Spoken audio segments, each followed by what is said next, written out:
Buat kamu yang baru pertama mampir di channel aku, jangan lupa bantu klik like dan subscribe ya.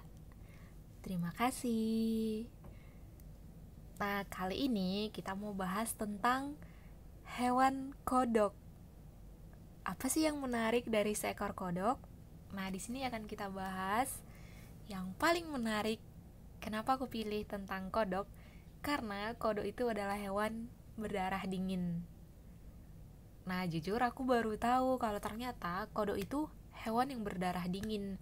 Nah, setelah aku baca, terus aku lihat lagi gambar-gambar yang menarik ini, jadilah sebuah konten tentang hewan berdarah dingin yang namanya katak atau kodok. Nah, kita nggak akan bahas kemana-mana ya sampai melebar, tapi tentang intinya tadi yang hewan berdarah dingin ini. Kita mau bahas kenapa dia disebut hewan yang darahnya dingin. Oke, nah ini memang lebih banyak di sini dia yang aku tunjukin ini hewan yang tinggal di air, di rawa-rawa dan di tempat yang ada airnya. Nah, yang aku baca, yang aku pahami setelah aku baca, kenapa sih kodok atau katak ini disebut sebagai hewan yang berdarah dingin? Karena suhu tubuhnya itu dingin, suhu tubuhnya itu sangat dingin. Jadi kodok ini atau katak ini mereka membutuhkan suhu panas, jadi mereka lebih banyak hidup di tempat yang suhu atau udaranya panas, di tempat yang kering, untuk menyesuaikan suhu tubuh mereka gitu. Nah, terus kalau misalnya di tempat yang berawa atau airnya gimana? Nah, ini bedanya. Jadi hewan kodok ini, kodok atau katak ini, dia akan aktif kalau di tempat yang panas, kayak lompat-lompat gitu. Bukan kayak di foto ini ya, bukan kayak gini. Nah, kalau ini boneka lucu-lucuan. Nah, ini hewannya akan sangat aktif kalau di tempat yang panas. Jadi dia akan ngelompat nyari makan, bunyi krok krok krok krok krok. Nah, itu sangat aktif. Jadi kalau di tempat yang ada airnya, yang berawa-rawa, ini kodoknya akan jadi pasif karena mereka itu menyesuaikan suhu tubuhnya dengan kondisi lingkungan mereka gitu.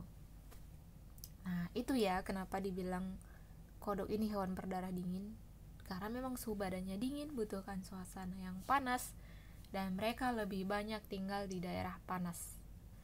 Jadi semakin lembab suhunya, semakin berair tempat tinggal mereka, kodok ini akan semakin jarang ditemui.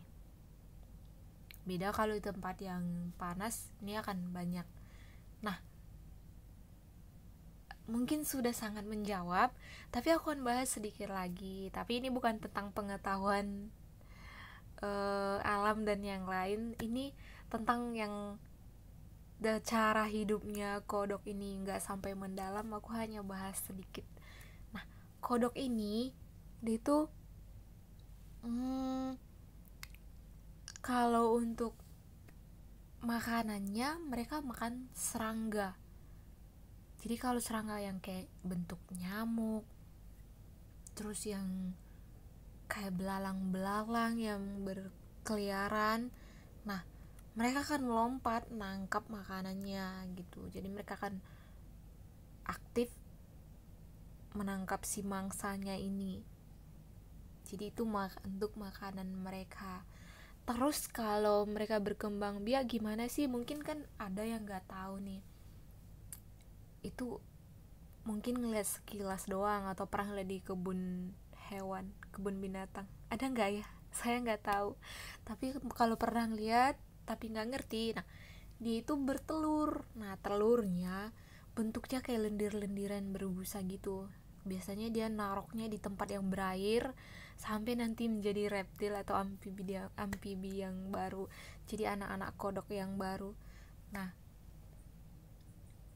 terus untuk ininya sendiri apa namanya Itu kan untuk makanannya, untuk berkembang biaknya.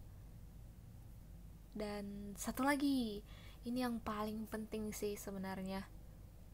Buat yang belum tahu, ini hewan yang ada di air, katak yang ada di air ini bisa dimakan. Nggak ngajarin ya, tapi memang ini bisa dimakan. Kalau di daerah kampung, ini kodok yang warna hijau dimakan. Kalau nggak dibakar, digoreng. Terus kalau di luar negeri, ini di restoran malah disajiin jadi menu. Dan ada juga yang buat dalam bentuk sate. Jadi setelah dibersihin, terus ini dipakai tusuk, dibuat jadi sate, dibakar. Dan menurut mereka enak. Nah, mungkin itu sekedar pengetahuan yang mungkin belum kalian tahu, dan aku mau share karena aku juga baru tahu, dan mungkin ada yang belum tahu supaya kita sama-sama tahu. Nah, terima kasih sudah menonton. Jangan lupa bantu like dan subscribe ya.